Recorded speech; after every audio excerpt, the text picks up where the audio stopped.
Hey, welcome into another episode of Angels postseason, not really postseason, but off-season baseball podcast here with your host, Todd Fox, and the other host of the show. Pretending to choke the Lone Star Halo because I'm like the Dodgers. He caught the blue flu. He's choking over there. Yeah, right. I caught the Doyer. I don't know.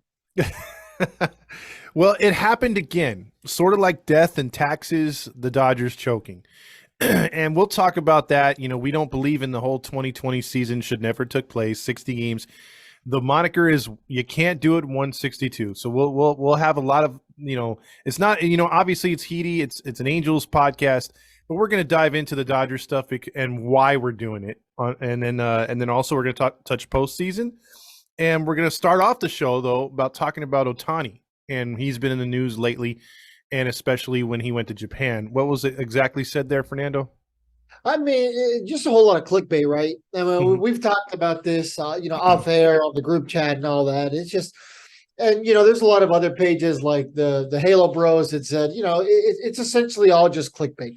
They asked him about his feeling about the season, and he had simply said that, he was frustrated because August and September they weren't playing meaningful baseball games. I don't see what's controversial there. I don't see why that's an issue there. I mean, that's something that we should all understand. Mm-hmm. The guy's a professional athlete, let alone like the cream of the crop in terms of professional athletes. He is the best of the best. Naturally, he wants to play meaningful games. I mean, I can't blame him. Can you? No, I mean, if you were in a press conference, bro, and they ask you, "Hey, man, are you happy with the season?" and your team's in third, fourth place, I mean, are you going to be like, "Hell yeah, man, I had a great season"? But Yeah, exactly. yeah, to me, I think it was more along the lines of they didn't ask him how he felt about his season particularly. He felt, they asked him about the team. Now, obviously, he had a great season, but what I take out of it is, or maybe I'm reading into it, the fact that, he's thinking team first, with the outstanding season he had, he could easily push his numbers on the media and say, well, hey, I did this, I did that. I'm proud of myself. I'm this, I'm that. But, when they asked him about the team, he's like, yeah, I'm frustrated. I want to win. I mean, you would want your athletes to be like that on your team, right? Yeah, I mean, wouldn't this be a bigger conversation if he was like, "No, I'm cool with it, man. Whatever, we suck. I don't like that." Exactly. Like that's would be the bigger issue to me. I Mm-hmm. have no problem with the dude saying, "I want to win." Mm-hmm. I have every problem with a person who's here on a team that's supposed to be competitive, as it is every year, seemingly. And they're okay with mediocrity. That's when the problems lie in. Exactly. And we're gonna so with Ohtani saying what he said, that to me puts more confidence as in, he's gonna work hard to get his game going again, but it puts pressure on Perry Manassian. It puts pressure on the organization. And what we're gonna talk about next, I think, is the team gonna be sold? Because me and you talked off air, about this earlier today. I mean, if they don't get sold by the time free agency and stuff like that comes, do you think they penny pinch? I think it's really going to depend on how extensive these ownership talks have been. If there's somebody who's really lining up quickly to buy the team, well, then maybe Artie's a little more. And also, I have to preface it by saying it depends on what future ownership wants. So that's a conversation that has to be made immediately, right? Mm-hmm. Hey, Todd, you're interested in buying the team. Okay, what do you want out of this? Okay, well, I'm willing to pay you $3 billion. Okay, great. What do you want to get that to work out? It's kind of like when you're buying a house from somebody, you have to have an inspector come out and inspect the house before you buy it, right? Exactly. And they come up with the list of potential issues with the house. And then the people who are selling the house have to accommodate that list, right? Like, okay, well, you want me to, fix this crack in the wall. Cool. Okay, you want me to fix this staircase. Cool. You know what I mean? Like that's something that happens. You Mm-hmm. have to meet this quota, this criteria, whatever, this list to get the official purchase of the house done. I can't imagine it's much different with the team. I mean, I've never purchased a team before. Maybe I'm the crazy one, but yeah, I have to imagine it's something along those lines. Hey, do you want a low payroll? Do you not care? Do you want me to re-sign Otani? If I re-sign Otani, will you give me more money? That has to be a conversation that's being had also. Hey, what if Otani was on a lifetime contract? Would you give me an extra, $20 million? Sure. You know what? That's a great point because I didn't even think about that. Because if you have a potential ownership that's knocking on the door that you basically have a handshake agreement, we all know that lawyers and stuff like that, and there's a ton of paperwork to sign. I mean, obviously $3 billion is what the asking price is now. They're going to go for something close to that or above that. Projected. Yeah, exactly. So I never, I didn't even think of that, bro. Like, that's a great point about, hey, if we got a handshake agreement, like Artie, I'm gonna need you to, put in all the way, like go all in because we want this player. We want to be competitive. We're not paying $3 billion for no reason. So, that's pretty much a good idea because I think it would be detrimental to the team if that wasn't the case and Artie just sat on the team and was like, look, I'm not going to make a move until basically we get the cash. And then what if it gets signed spring training? Then you've lost the entire free agent and an off season. Assuming that there has been talks and the talks are progressing, if let's just say at the beginning of the year, we have somebody who is in line to buy the team. Because I think this is going to be something that's done in the very beginning of the year. We're talking, January 10th kind of situation. Winter meetings type thing? Yeah, maybe right after the winter meetings. Like that's kind of what I would imagine it's going to happen. I'm sure there's talks happening now, assuming he really is serious. Because all we ever heard was that he was exploring the sale of the team. We've kind of all assumed that he's truly thinking about exploring the team. And the other, in the same breath, I can say you wouldn't announce that news if you weren't serious about exploring selling the team. That's not something you publicly say if you're just like, I'll ask one of my buddies. Yeah, because I kind of got the whole vibe like I was like, when they first said, okay, he's exploring, I was like, damn, you have all these people going back and forth saying, well, he's exploring. He might not necessarily sell. But the last tweets we got from Fletcher and a few of those other guys were saying, a actual price tag, the range, and talks are going pretty quickly. So that was encouraging. And I think you might be right. If they're right, I think your prediction of at the beginning of the year might be like the whole Christmas thing. Christmas comes early to the Angel fans. Maybe they get it done right around New Year's or right before New Year's, something like that. I think that would be the most ideal situation for the Angels. Yeah, now I don't think ownership would officially take over the new ownership for maybe the end of the season. Because, like you said, this takes a while. Yep. I mean, Artie Moreno acquired the team in like the middle of 2003? Yeah, and the team was in flux at that time. Yeah, well, we did know that he was a complete dirtbag. Yeah, because it was funny because back then, like I know Disney was looking to sell the Angels right after the World Series, and I remember 2003, the Disney Corporation did not put any money into free agency. They basically came back with the same roster in 2003, and they struggled out the gate. They were kind of bad, and then I think Artie took over mid-season 03. So it took them a while to make the sell originally. I mean, in all fairness, if there was a year where they could have got away with running it back, it's after winning the World Series. True, so, but they didn't spend any Skrilla. By the way, old man Todd, what is Skrilla? I don't even know that one, bro. I wasn't into that kind of scene as far as at the club and the whole like as far as I went with that kind of music was Prodigy. So okay, all right, okay. Yeah, I'm sorry. I know you're testing me right there, but I failed that one. My bad. No, I had to. But yeah, I mean, this whole offseason is just going to be a giant question mark. It really is. There is nothing else that we could possibly say. At the current moment, there is no insight. I have no word on what's happening. It's just everyone's just kind of walking around aimlessly in the desert, if you will. We're all lost on it. We all want to see what's going to happen.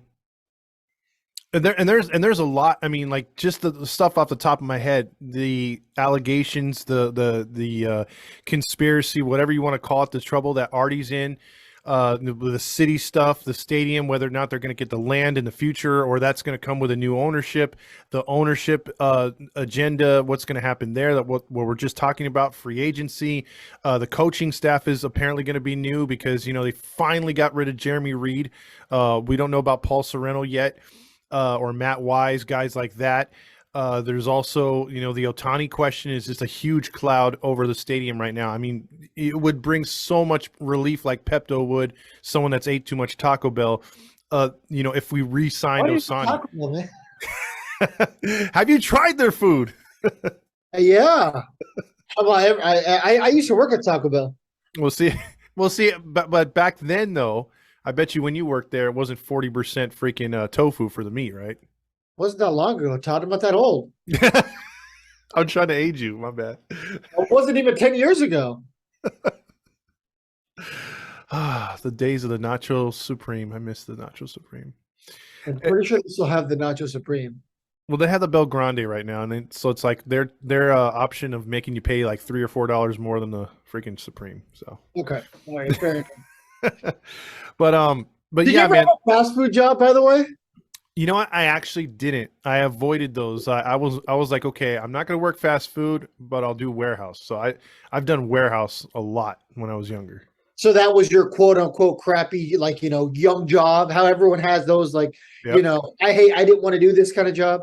Yeah, Okay. I kind of was like, no retail, no Fast food. fast food. So I was trying grocery stores, couldn't get into that, and then I just fell into warehouse jobs. Okay, fair enough. Yeah, everyone Yeah, needs a starter job, and I had a that's few of something those. I miss. Yeah, exactly. Kudos to everyone who has, who puts up with it. And if you do, man, all power to you, because it's not easy. It really isn't. No, respect to everybody that gets their first few jobs like that, and you have to work at grunt hours and grunt freaking pay.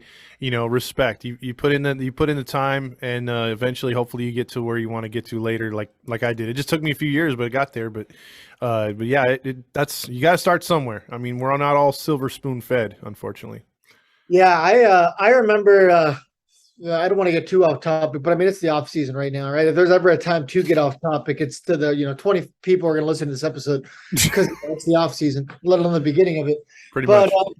Yeah, I remember I wanted to get my foot in the door at SeaWorld because I wanted to be an animal trainer.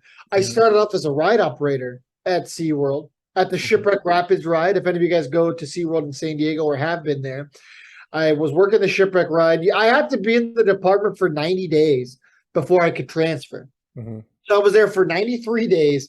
In that span of 93 days, somehow worked my way to where I was doing management training for ride operating. And I was also applying to work in the education department. And I was like, I'm going to get one of these jobs. I'm either going to, stay in rides and, become a manager there. And I mean, you know how those kind of jobs are. It was extra $2 or something like that. Great. But I really wanted to go to education. So I did. I went to education. I was there for like a year. Afterward, transferred over to Pets Rule. And yeah, sometimes you got to do those crappy jobs that you don't want to do. Yeah, you do. I mean, a friend of mine, he started at a horse racing place. I think it was Santa Anita or the one down in San Diego. I forget what, Corona del Mar. Santa Anita, the one where all the horses die. Yeah, they kept breaking their legs every 5 seconds. Yeah. Yeah, but he started shoveling crap there, and then he moved up, and then he was like taking care of the horses and getting paid pretty good. So, Yeah, you can get you paid really well doing husbandry kind of stuff. Exactly. But let's get back on topic. Let's talk some baseball. Yeah. Do we have to? No. Let's talk about what happened with our arch rivals. And first off, I have a theory, and I want to ask you if you agree with this. Okay, I'm excited for this. Yeah, my theory on why the Angels and Dodgers, because you'll have a group of fans that are in the middle. They'll say, well, why you hate on the Dodgers? Then why you hate on the Angels? And then you have your Angel haters, and then you have your Dodger haters. Uh-huh. I look at it this way. I want to see if you follow the theory. Okay. The Dodgers have put together a pretty good run since 2012, 2013 of either winning divisions or being second place, making postseason after postseason after postseason, and putting together a quality squad and not really having a superstar and homegrown talent. Usually they pluck from other teams. They use their farm system to get other players, blah, blah, blah. But you have your Kershaws who are beloved and players like that, whatever, and Bellinger's when he was good. I think the Angels hate the Dodgers for that reason, and their fan base, the way that they talk shit, the way that it's a lot of Angel fans are scared to go to Dodger Stadium. So you have that. And I think the Dodger fans hate the fact that the Angels have won the last World Series, that was legit 162. They're a fun team. They hate the fact that the Angels Stadium is nice to go to. It's a crowd-friendly, family-friendly venue. And they also hate the fact that, and why I feel they talk so much trash about the Angels, about Trout wasting this talent, is because they don't have that generational player, and now we have two of them. And I think that's where the hate comes from, because the Dodgers, if you look at the Dodger fans, most are Laker fans, most are, they're front runners, and they want that, they're used to the Kobe Bryant, Shaquille O'Neal, LeBron James. They don't have that player. They try to make Betts that guy. He's just not that guy. They tried to think that Puig was that guy. He was just not that guy. They used to compare him to Trout when he first came up. They compare everyone to Trout. Yeah. Well, do you follow the theory? Do you think that there's jealousy on both sides, which fuels the rivalry? Yeah, I mean, there's definitely jealousy on both sides. I mean, if I could tell you why I hate the Dodgers, it's of course, the fans. It's the cockiness, and it's just like the bitter cockiness. Yes. It's the same thing with like people from New York. It's that I am so much better than you mentality. Mm-hmm. You feel it a lot with those like big East Coast cities, and you feel it a lot with Los Angeles. And they have this like, you don't know what I go through. You don't live the way I live kind of mentality. It's very much like a me, me, me. Mm-hmm. You experience it with both like the big cities. Like I said, New York, Los Angeles, their fans are the same way. And contrary to what you said about like the Dodgers not having stars, I think they do a great job of having their own guys that they turn into stars. Clayton Kershaw is the best pitcher through and through who I've seen in my life, from the beginning to the end. Sure, there's obviously he's not the best pitcher of all time, but I'm 27 years old. So out of my 27 years, Clayton Kershaw is probably the best pitcher I've seen. Justin Verlander is probably in that conversation too. But from beginning to end, those are the two guys whose careers I've gotten to see. They have their superstar with Kershaw. And I think that the reason why they've always kind of projected the whole, you guys are wasting Trout, you guys are wasting Ohtani, was because maybe deep down, that's kind of what they felt was happening with Kershaw, right? But they were making the postseason. But yeah. I always used to tell Dodger fans, look at you guys. You guys are wasting Kershaw. The guy has no rings. Mm-hmm. Okay. Now that they lost this year, so over like the last week, I've actually been a little more okay with myself admitting, you know what, you guys did win a ring in 2020. Yeah, of course there's an asterisk there, but you did win a ring. Congratulations. But the thing is, they've made the playoffs for what, like 10 straight years, 13 straight years? Mm-hmm. I think out of the last 10 years, they've won the division 9 times. Yeah, it's I think they're on a streak since 13 of making the postseason, so 9 times. Yeah, so it is about like 8 or 9 times out of the 10 or 11 that they've gone. But last year was the first time they didn't win the division. The Giants did. Yeah, exactly. Every little year in that, but the National League for the bulk of that 10 years has been a candy-ass division. It really has been. Yeah, because look, I pulled up some stats here, and I wanted to get your thoughts on this too. Because look, I'm more along the lines of I'll give the organization credit where credit's due. I respect that the way they run that franchise. But when it comes to like superstars, that's why I still think they don't have their generational Trout. I get it with Kershaw, but he's been a failure in the postseason. Let's just be honest. And the 2020 thing, if you're willing to give it to him, I'm not. I'm still on the bandwagon of. You didn't have to travel. You stayed in Texas. Tampa Bay had to travel. You played in front of cardboards all year. There was no pressure. Portions of the league were sitting out. They just should never have played the season, dude. And I've had Dodger fans say, "Oh, you would have been the same thing if the Angels." No, it was not a good season, dude. I didn't even want them to play the NFL or the. It's like if you didn't have the fans there, why are we having the players there? Like, stop the money grab and just take an L for the year. But with that being said, I give Kershaw respect too. He's probably one of the best regular season pitchers I've ever seen. Next to Verlander. But you're right when it comes to that division being candy ass, because I looked back since 2012, and every season, basically the Diamondbacks and Rockies finished 4th or 5th, and maybe you sprinkle the Padres in there 1 or 2 seasons. And it's funny because those division championships that the Dodgers won, 3 of those division titles that they got, the Giants wound up getting in the wild card and winning the whole damn thing. So it's like the Dodgers have not been able to do it in 162. And this year there was just this arrogance. And I posted it showed a picture of Kershaw. And then there was the LA Times saying in, I think, mid-September or beginning of September, that if there was ever a case of giving a title to a team before or canceling the playoffs and giving a title to a team, it's the 2022 Dodgers. I'm sure you've been experiencing this on the internet, seeing all like the Braves fans and the Dodgers fans be like, "Oh, it's such a catastrophe for baseball." An 101 win team and 111 win team, they're not even contending for the World Series. We're getting robbed as baseball fans. Baseball is getting robbed.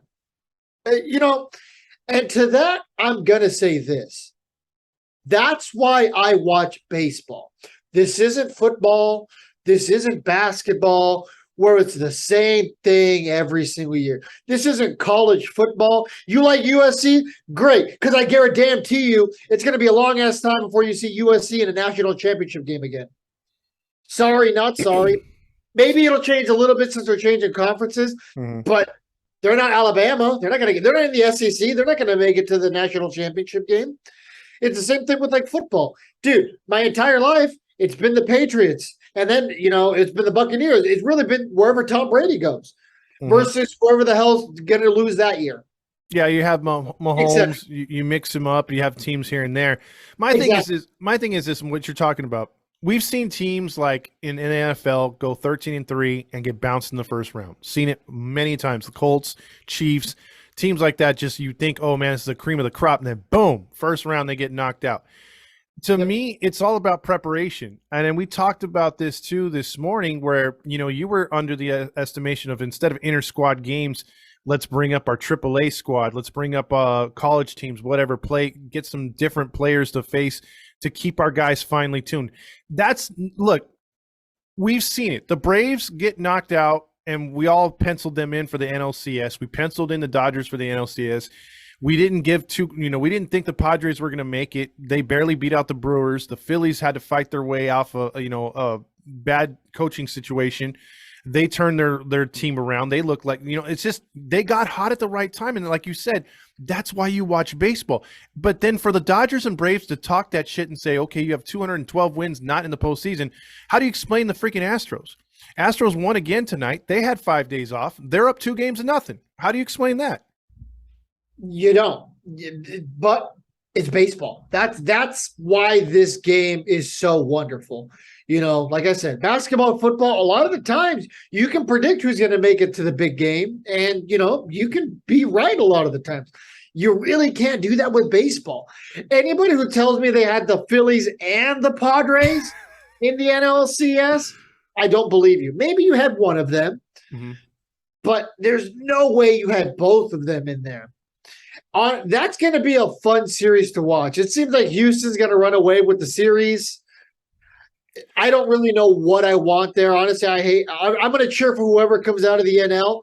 But realistically, it's going to be one of those AL teams that wins the World Series. If you want me to be realistic and I'm putting an unbiased, money amount in, I'm going to bet on, the Astros or the Yankees. Probably the Astros at this point. My thing is this. Look, if the Yankees were to come back and win this series, which they have the capabilities to, although that Aroldis Chapman thing really set them back. But if the Astros lose this series, again, I'm rooting. I don't want the Yankees personally. I don't want the Yankees to get their 28th title. Do I want the Astros to win it? No, but I have some sort of like feelings for Dusty Baker. I kind of want to see him win. Even though there are in our division, so that would suck. But even if they don't win, that's great too. That's a plus. I couldn't. If the Astros go, honestly, I don't think the Padres or the Phils can beat them. If the Yankees were to go, I'm putting my money on one of those teams to win. I just am. I like the moxie of both those teams. Like you said, the Phillies and Padres, very evenly matched, fun teams, fun players. I think the Yankees and the Astros are more of your like blue collar, not too much emotion. They've been there before. They're trying to just win the title. They're focused. I think you could see like the whole let them kids play. You can see that with the Padres and the Phils. Yeah, it's the more exciting new era of baseball, right? Mm-hmm.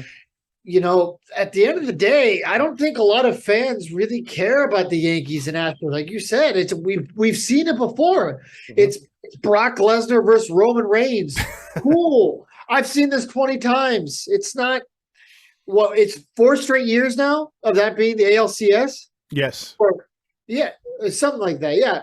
And I know the Astros have been making it. It's 6 straight years for them. There you go. It's just really like I want to watch something different. But the good news is that we're going to have a different horse coming out of the NL side. So, I'm going to cheer for whoever comes out of that side.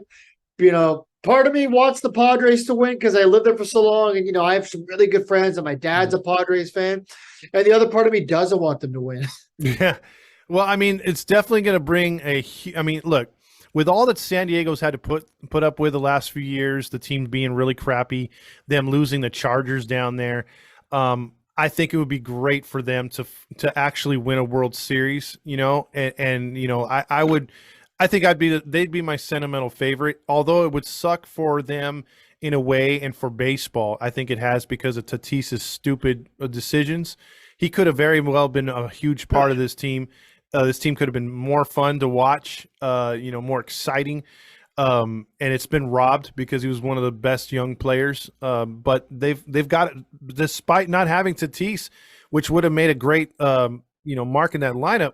They still got a dangerous lineup. The only guy for me watching the Padres that I'm really disappointed in is Josh Bell.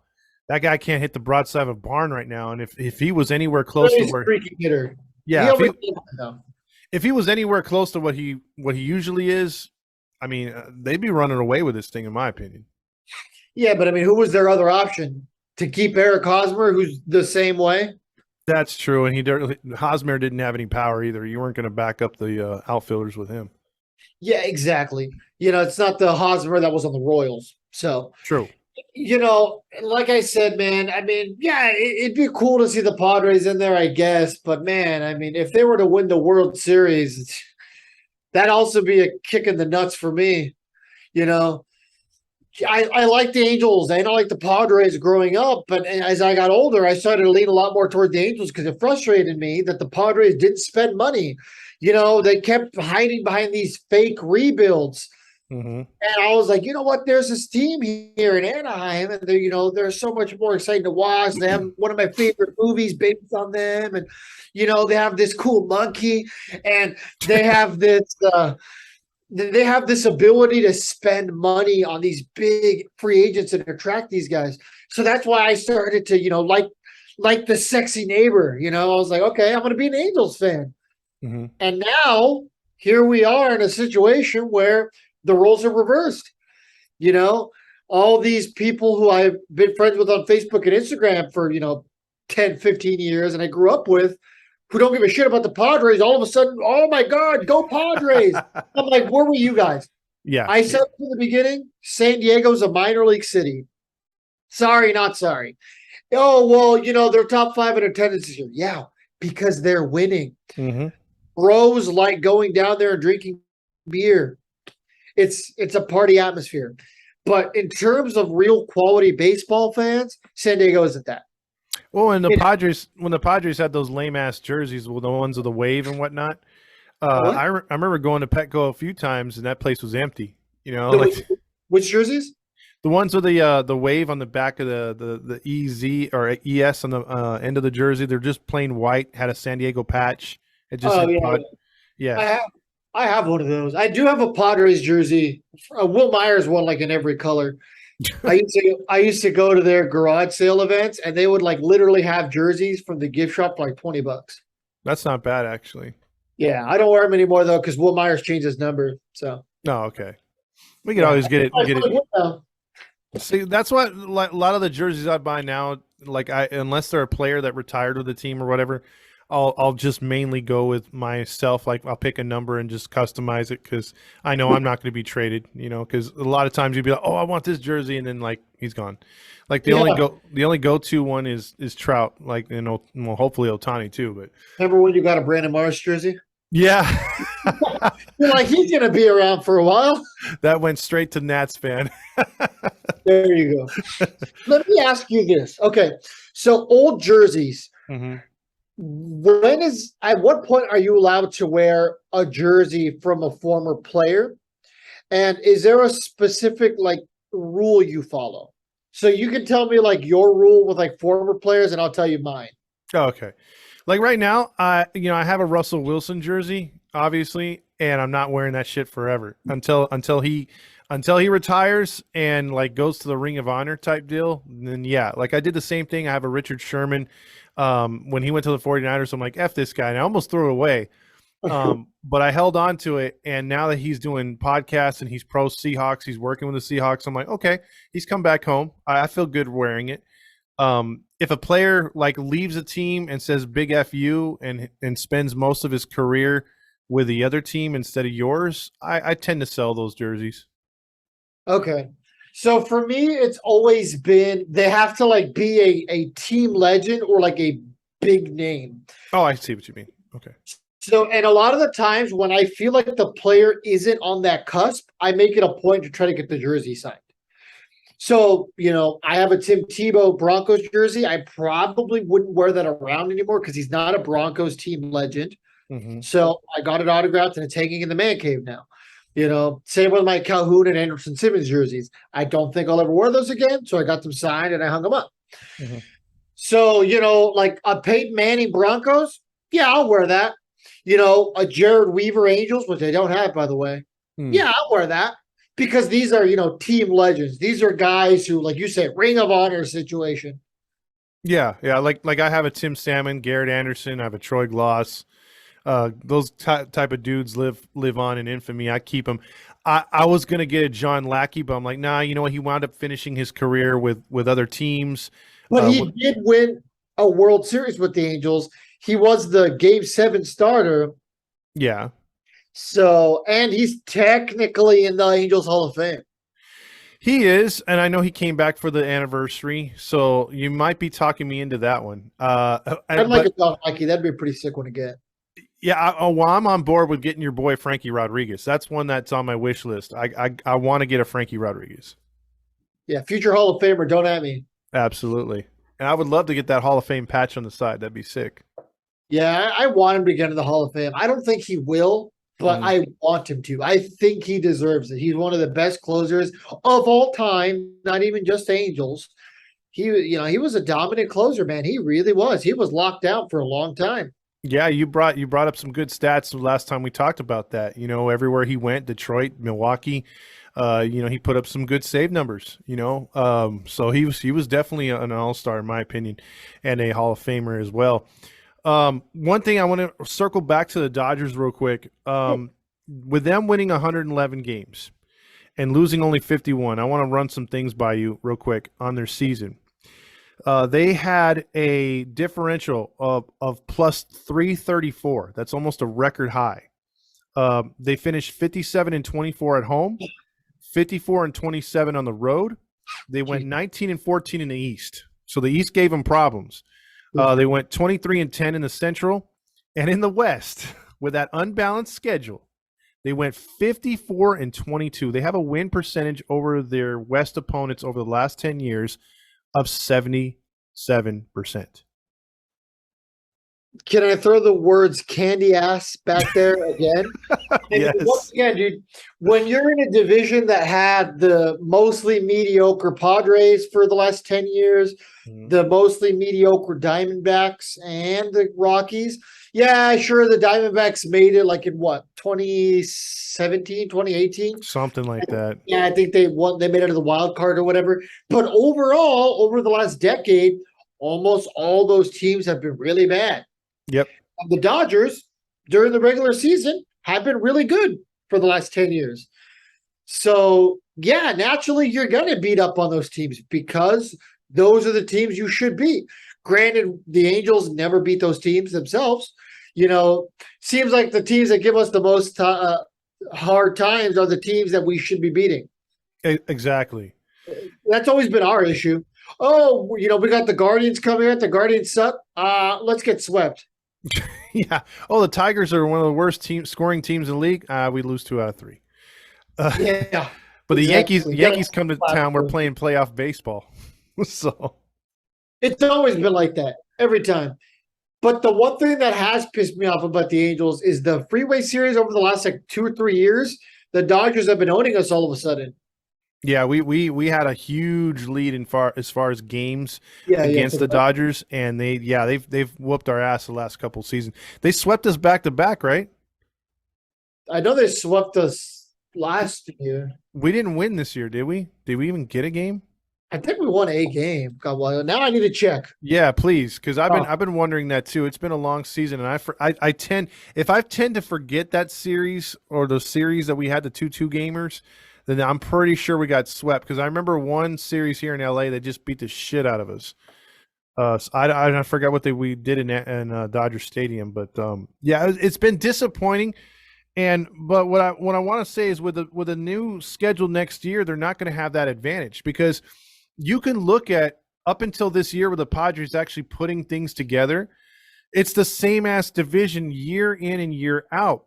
The Rockies can't pitch. If they get any kind of starters, they trade them. They have a couple nice players that they've groomed. They're Trevor Stories, Nolan Arendados. They're gone. They get rid of those guys. They keep a guy like I forget the bearded dude in right field. We got swept, by the way. Yeah, see, I knew it. We've lost 8 straight to those losers. Yeah. And then you look at the Rockies, and then you got the freaking Giants, who are always seem to be veteran laced. When's the last time you've seen a Giants team that you're like, oh man, it's an up and coming team? They got a lot of young talent. It seems like they always got the same Crawfords and players on that team that are just forever long in the tooth. And yeah, I'd say like 2010 when those guys were actually young. Like what, 2012 when like Bumgarner was just coming up. Posey. And yeah, exactly. Posey was still young and could actually squat. Brandon Crawford. Yeah, they've always been a veteran-laced team, and then you got the Diamondbacks, who no one knows what they're doing. They'll go out and get their Colt Calhouns and players like that, and you're like, oh, okay, they're going to try to make a run, and then they wind up trading them. They have decent guys coming through the minors, they trade them. I mean, look, that team's upside down. At least you could see for the American League West, we have a team like the Astros going to their 6th straight ALCS. You got the Mariners, who are where we were supposed to be at. They've built from the ground up there. Now we got to fight them. Like you said this morning, Texas is looking much better. Oakland's going to suck until they get their decision whether they're going to stay or go. So we have that. But for the most part, we got 3 pretty damn good competitive teams in our division. Yeah, and here's one thing. Like over the last 10 years, we've talked about the Dodgers not really having much competition. Everyone in the AL West has had some form of success over the last 10 years, really with the exception of us. Yep. Yeah, sure. Okay, 2014. Okay, but aside from that, it's been nothing. But, we had the Rangers make back-to-back World Series appearances. Mm-hmm. The Mariners, finally started getting competitive this year. Oakland's obviously been our daddies for the last decade. And then same with the Astros, the last, decade also. When they first came over, they sucked ass because they were doing a rebuild. And once the rebuild officially took place, they own us now. We're branded with an Astros logo on our butt cheeks. Pretty much. It seems like every time they come to town, it's like, how bad are we going to get our ass kicked? No, Yeah, it's not even like, are we going to win the series anymore? I mean, unless you're Raleigh Chris, I think the Angels are going to win 2 out of 3. and even then he doesn't believe it. He's like, "Nah, that's bullshit." Yeah, right. But yeah, I mean, it's been real tough in our division over the last few years, and that's why this team's got to finally man up. The Angels got to man up because again, things are going to be a little different. Like we were just talking about the Dodgers getting those 111 wins. They're making excuses having 5 days off. It's like, no, you just ran into a hot team and you have a terrible manager. For us, we're going to be playing like an NBA schedule. We're going to get everybody on the schedule at least once, and it's going to be fun. And now I think more than ever, though, those division games that we do play are going to be mandatory wins. Like you got to play your best baseball when you're in your division. Yeah, because you're not going to get to see the team ahead of you as much. Yeah. Take advantage of what you do have. But you know what? I think this is really good for the sport of baseball. Because now every major sport, except for football, obviously, because they can, gets to see every team. The NHL does it, the NBA does it, and it's good. It promotes A, parity, B, it promotes exposure. Because now, everyone gets to see Mike Trout and Shohei Ohtani. Hey, we get to see that new hot prospect from the Marlins, not that we really want to, but you know what I mean? Like, we now get to see this kind of stuff. We now get to see the Dodgers versus the Yankees. That's different. We don't have to see the Dodgers, or not the Dodgers, sorry. We don't have to see the Red Sox versus the Yankees as much because, God, am I tired of seeing that. It's like those teams play like 80% of the year against each other. Yeah, ESPN has them on Sunday Night Baseball. Yeah, exactly. That's what I'm about to say. Yeah. Tune in to Sunday Night Baseball. Geez, who's playing? Yeah. I mean, you're going to get some matchups that are kind of like you wouldn't think that were sexy a couple of years ago, but you're going to see Baltimore and San Diego. Baltimore's an up-and-coming team. San Diego's where they're at. You're going to see the Phillies versus the Orioles would be like a fun game. Yeah, and then you'd see freaking the Phillies come to Anaheim. Anaheim go to Wrigley Field. I think that's awesome. That's really cool. Dodgers in Fenway. That's cool. And like you said, it's exposure. It gives the fans something new to see. And that's why I think when they first started the interleague, it was great, in back in the day, but now the fact that you're able to play all these teams and have them play up against each other. And I never liked the imbalanced schedule. I never liked the fact that, what's the month of September? Oh, it's basically all division games. Like, I mean? Like, wasn't that April? But the good thing is that like now also like strength of schedule doesn't really matter because everyone's playing the same teams. Sure, sometimes the travel will make it a little harder, but overall, we're all playing the Pirates, we're all playing the Brewers, we're all playing the Reds or the Yankees. It'll be an even playing field more or less, or at least it'll be closer to even than it is now, where the Dodgers are kind of cakewalking their way in. Yeah, and you can have how like sometimes the Angels will go on a road trip where they'll go up to they'll play Tampa Bay, Boston, and maybe Toronto. They'll play like a long 9 to 10 game road trip. Yeah, and they'll just go way down the coast there. Yeah, well now you could possibly go. They're going to be in Fenway, Pittsburgh, and Philadelphia. I mean, that's pretty damn sick, right? I mean, and then the fans will get to see the Trout back, or they have a Midwest schedule. It's like, oh well, they're playing the Rockies, Cardinals, and Royals. That's pretty sick. Yeah, it'd be fun for me to have the opportunity to like see the Angels in some of these Midwest states. Yeah, I like that. Yeah. It's good. It's good to, because obviously there's baseball fans of every team in every state. So there's an opportunity to see your team finally come to your American League. You're a National League fan, but you're an American League state or city. You can finally see your team come in, and it's really good for baseball. And again, like I'm just not a fan of seeing Texas 19 times. No offense to Texas, but or Oakland. I'm tired of them playing in the dump all the time up there. So anytime we don't have to play teams like that, I'm pretty happy. Let me ask you this. So in no way will it completely eliminate it, but will this help the East Coast bias not be as severe as it has been? Because now these East Coast teams have to go to the West Coast, consistently. So now those fans have to stay up to watch these West Coast teams because the Yankees are going to, travel up and down the coast now regularly. I think they're gonna have to. If you're a real baseball fan and you're a writer that's not going to be like an a-hole and say, "Oh yeah, I can't stay up late because of the West Coast," you're going to have to. Yeah, I mean, because what if the Yankees are on a road trip where they're like, "Hey, we play 3 in San Francisco, 3 in Oakland, and then we go down and play the Padres."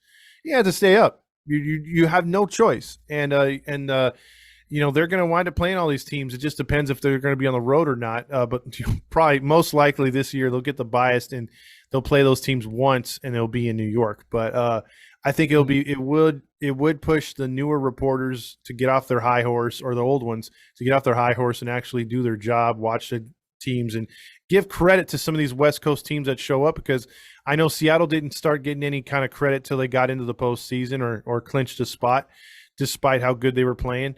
And San Diego really wasn't getting much love. They were getting shitted on a lot because they were underperforming. So we'll see. We'll see how it is. And the Dodgers get a pass because, they're lovable apparently to the rest of the league. And there's still that tie of, they started out as Brooklyn. So yeah, they get on their knees for the Dodgers for sure. They love the Dodgers. That was my thing when I went on that rant when they got eliminated, bro. I get tired of looking, when you are in the grocery store or whatever, and you see the Sports Illustrated or wherever you're at, or even online, because people don't read no more. But when it's online and you see the stuff and it's like, predictions for the MLB season, and it's always these guys going and say, I'm going out on a limb, Brooklyn, New York Yankees versus Dodgers World Series. How many freaking times have we heard that, bro? It's never come true. Well, it hasn't happened lately. Granted, I don't know if it happened in the past, but it happened in 80, I think around there in 1980.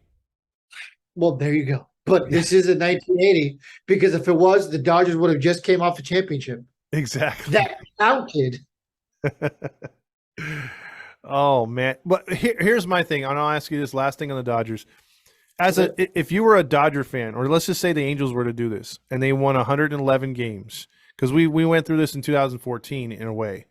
But let's just say the Angels set a franchise record and they won the 111 games and got ousted right away. What's your feelings going into next season? Like what I mean, are you just like, hey man, get to the playoffs and then impress me, or are you all in on the regular season again?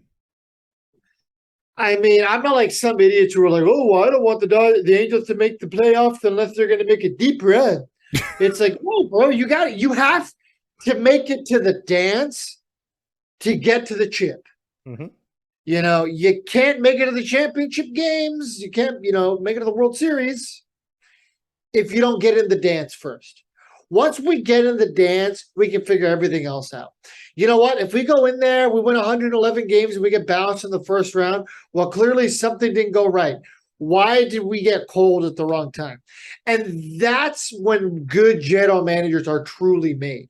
You need to figure out, why did my team get cold at the wrong? It was pitching, or it's because we never solidified the back end of the rotation or the bullpen. Sorry, because we traded Rysell away. Okay, well, what do we need to do now? That's when good general managers are really, really made. So yeah, I mean, would I be frustrated? Yeah, I was frustrated in 2014 when we got bounced by the almost champion Royals that year. Mm-hmm. But that's baseball. Yeah. I feel you. I think there's just a group of fans that will be, again, arrogant as funk for the Dodgers and just be like, hey, wake me up when it's August and September.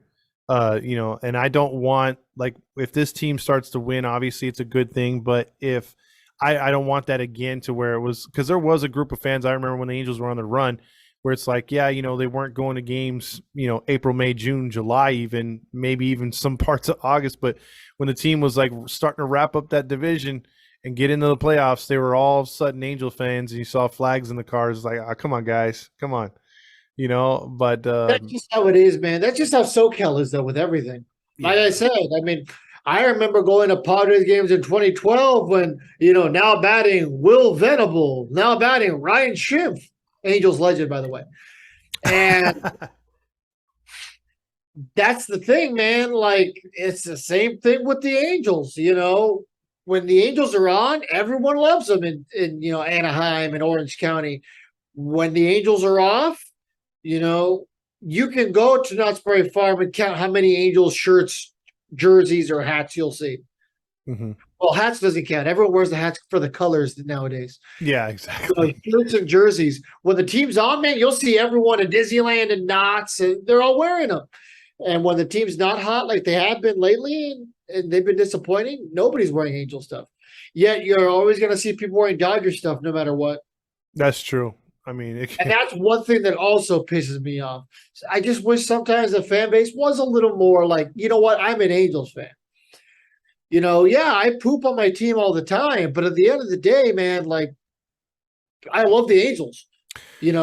I have yeah, mostly Angel clothes. I have my Angels bag right here that I use as my suitcase for today because I don't want to bring a big suitcase for a day and a half trip. I truly bleed Angels red. Baseball is life to me.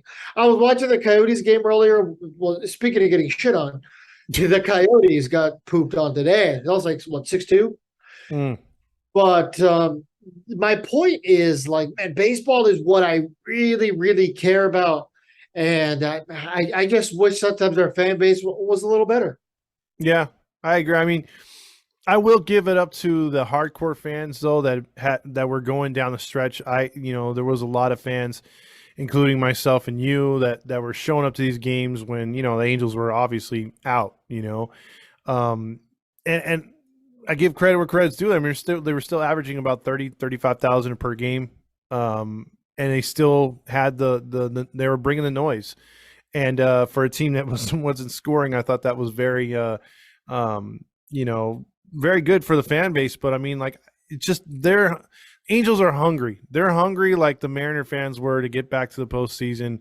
I think this place would erupt. I think you'd bring back a lot of pride. And I agree with you. I wish Angels fans would wear Angel hats like the Dodgers do, and like Laker fans too. Lakers, for the majority of their fans, don't like LeBron James, but they are all in on the Lakers. This Lakers baby. It's just win now that they got that mentality. The Lakers are LA, and they go with it. And I wish the Angels had that kind of pride too. I wish we could walk around and see a lot of Angels shirts, jerseys, and but we just don't. Yeah, who knows? Maybe it'll be a little different when ownership changes. I mean, I'm sure people will have that high of, Mm-hmm. hey, you know what? Artie's gone. And I have a feeling like the logo's behind me. We're gonna have a new logo soon. I I hope, really, man. I'm I in for a change. yeah, I really am, because look, it's been 20 years since we've had the red, and I've loved it. It's been one of my favorite logos. I've said it before, but I'm favoring these two that are right by my head right here, the California Angel one, the old school California Angel. But just have a feeling they're going to go to a rebranding. We've seen just about every team in Major League Baseball do that every decade or so, even shorter stints. And a lot of these teams have Or gone you do back. it like every other year. Yeah, but I mean, a lot of these teams like the Minnesota Twins, Toronto Blue Jays, Milwaukee Brewers, just to name a few, even the Texas Rangers have gone back to their roots. And I'm thinking the Angels are going to do something like that. They're going to do something to honor their original jerseys. I don't think so. I think if they were to change anything, they're going to add the letter L to the logo, so it'll be LA, and they'll Ah, really lean into it. Honestly, I think that's. ah. Hey, I'm not saying that's what I'm cheering for. I'm just, I'm not exactly in the business of predicting either, but that's what I would think would happen. Well, it's making my stomach turn. I don't want that to happen, but the problem is you bringing that up, I could see it happening. I had Longhorn Steakhouse. My stomach has been going this whole time. Well, anything else you want to touch on, my man? Okay, give me your World Series prediction real quick. World Series prediction. Who's winning the World Series? If I had to pick one right now, and obviously, I mean, they're up 2 games now, I'd have to go Astros. I really would. Yeah, I'm right there with you. I'm going Astros, Phillies, and I've got the Astros winning in like 5. Yeah, I could see that. I mean, although, like you said earlier, both teams are fun, both teams are new, and it would be nice to crown a new champion. But dude, again, if the Astros go, I have to favor the Astros. If the Yankees were to go, I'd favor the Phillies to be hotter than them, and I'd favor the Padres to be better than them. Yeah, like I said, I'll cheer for whoever comes out of the NL, but I mean, I don't want to see the Astros or the Yankees win. The only good that could come out of the Astros winning is, after they won in 2017, the Angels had a really good offseason in 2018. They got Zach Cozart, they got Shohei Ohtani. Did those moves pan out? No. And they also re-signed Justin Upton. None of those moves panned out per se, but at the end of the day, getting Zach Cozart was what we wanted, right? He was a good defender. He was coming off an all-star season with Cincinnati. We had a hole there to fill. Shohei Ohtani's obviously been Shohei Ohtani, and at the time, Justin Upton in left field was, the best possible option. True. So at the time, those were the moves to make. So, I don't exactly know what an offseason looks like this year. Obviously, it's going to have a lot to do with the ownership thing and really what happens there. But, man, fingers crossed it's a good offseason. I don't think there'll be a lot of free agents. I don't think Perry spends a lot of Skrilla. But I think I do think we'll see some moves. I do think we're going to see a lot of trades. I don't want to say we're going to deplete the farm system, but there'll definitely be some pieces right now that you see that are going to be here. See, if you're bringing back, see that to me, two things. I think real quick that for me, I call it a nervous off season because so many things could go right, so many things could go wrong. So you're in flux. It's nervous time. So I'm nervous about that. And since you keep bringing back Skrilla, I'm going to bring back one that was favorite to me. That's before your time, so it's going to date me big time. But I love saying when I was in high school and junior high, and you'd be like, "Oh man, look at that girl over there. I scammed on her last week." And scamming was like kissing, making out and stuff like that. I miss that saying. That was funny as hell. Like, oh, I scammed that chick a couple weeks ago. That sounds horrible. That sounds like you were asking her about her car's extended warranty, which is definitely worse than kissing her. Yo, I got her to refinance her loan. Yeah, exactly. What's your opinion on Brandon Marsh? So in 16 at bats, he's batting 250 with 4 hits, a home run, and 4 RBIs. He looks much better as a crouching tiger, hidden dragon. That stance that he's got is I mean, look, it's shortened up his swing, and what were we saying all fucking season? Simplify your stance, simplify your swing, shorten up your swing. Just do a little bit, and he could change things. And he was standing straight up, and getting those pitches with a lot of movement and elongating your swing. You're going to strike out a lot. And he was. I'm impressed. I mean, 250, it's not killing it, but the fact he's actually had a couple huge hits, he's played, great in center field. I heard the Phillies broadcaster say the other day, the radio guy, he's like, we made a great trade with the Angels. We got our center fielder for the next 5 years. Yep. So. Yeah, I don't exactly know what's going to happen with Logan O'Hoppe, and I'm really hoping that he's the piece that we've needed at catcher because the Angels have never really had a good, legitimate catcher for a long period of time. Yes, They had some of the Molina brothers. Yeah, they had a stint with Mike Napoli, and Chris Iannetta was serviceable, but we really, really haven't had a young catcher who came up here and was here for just a long, long period of time. Yeah, or at least put in a decade. Like, exactly. I can name some other catchers in the past, 80s and 90s, whatever. They just never panned out. We had a power hitting catcher because that, to me, the best catcher we had until Napoli and the Molina brothers came around was Lance Parrish. And he was like a Philadelphia Philly for a while. He came to the Angels and had like 3 good seasons of 25 or more homers. And then he went to a free agent. I think he went to Detroit. So, you only had that. And then when we freaking got Napa or the Molinas, it's like, oh, man, we have a consistent guy. And then he wound up going to freaking Texas. And the same thing happened with Napoli. Yeah, so I'm excited to see what Logan O'Hoppe can be. But I'll say this, man. Perry put his butt on the line for that trade because I said it at the trade deadline show. That's the trade that gets you fired. Yeah.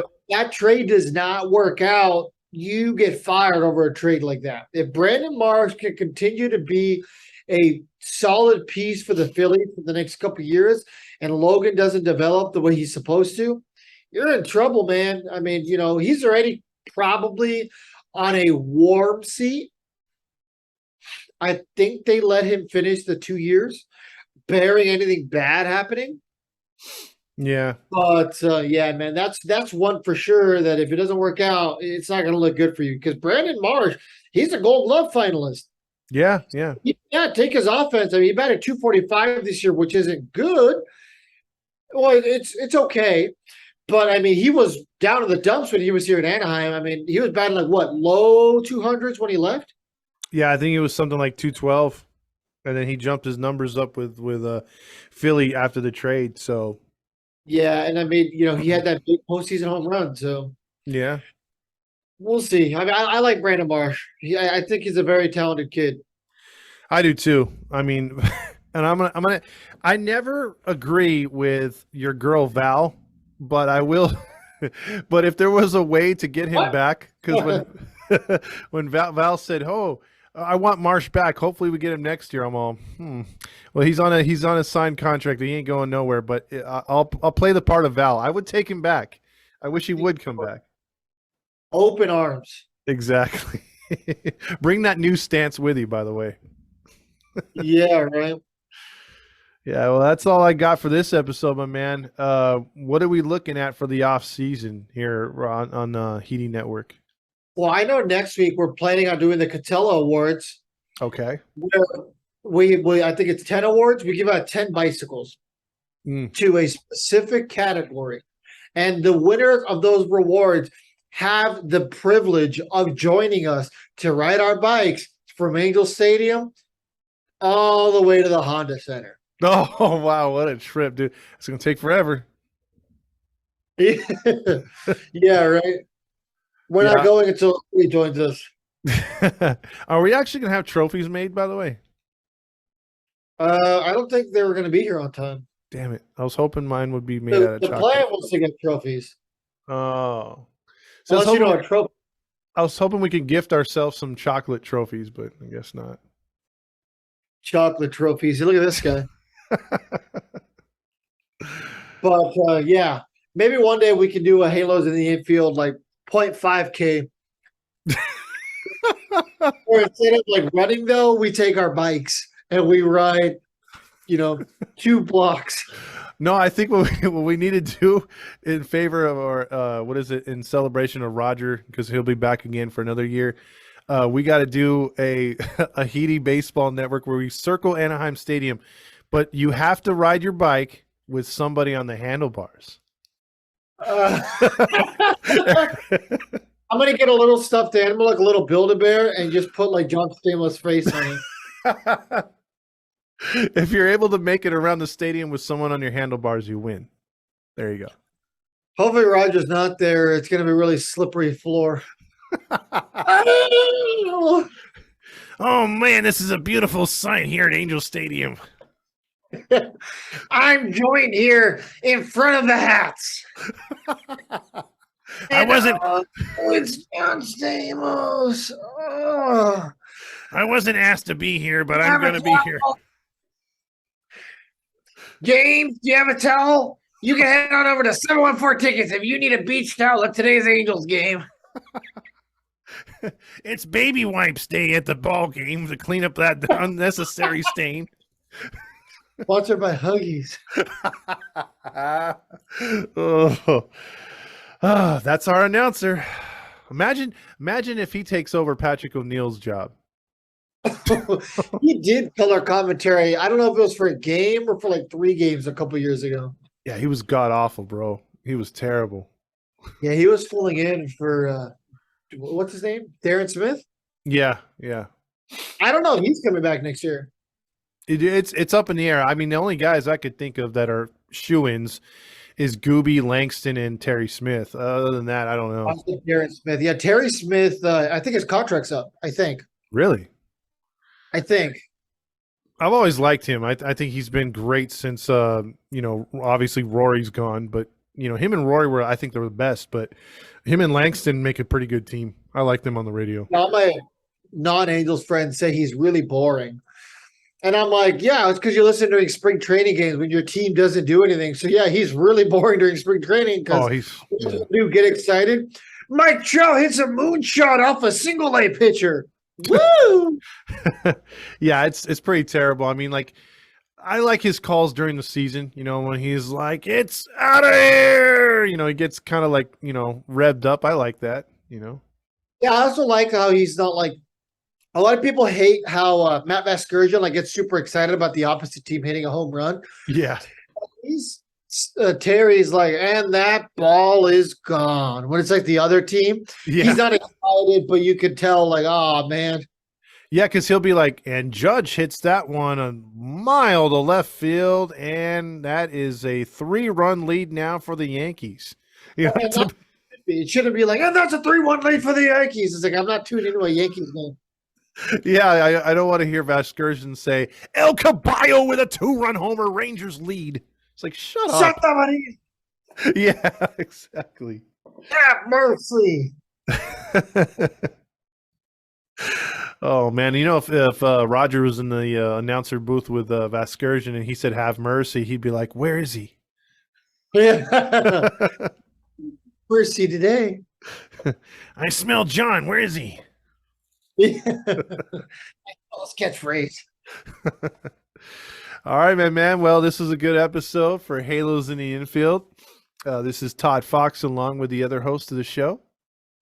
The Lone Star Halo, Fernando. Exactly. Coming to you from Austin, Texas. Austin, Texas. All right, everybody. Have a good night, day, or whenever you're listening. Viva Los Angelitos. Hey, it's Todd Fox from Halos in the Infield. Have you ever thought of owning your own Amazon store? Amazon is making a killing nowadays. I've been hearing a lot of buzz about people making additional income through Amazon. And that's what we all need to do, especially with the price of gas soaring, food prices on the rise, and the economy taking a fall. So why not make some extra money? So there's this company I know about called Riley Ecom, who can help you set your own store up without having to spend hours learning how to run it. They do everything for you. So if anyone is interested in knowing more about owning an Amazon store or has any questions at all, please call Jason at Riley Ecom at 562-455-7154. Tell him that Todd Fox sent you. Once again, that's 562-455-7154, because who can use some easy money right now and some extra money? I know I can. How about you?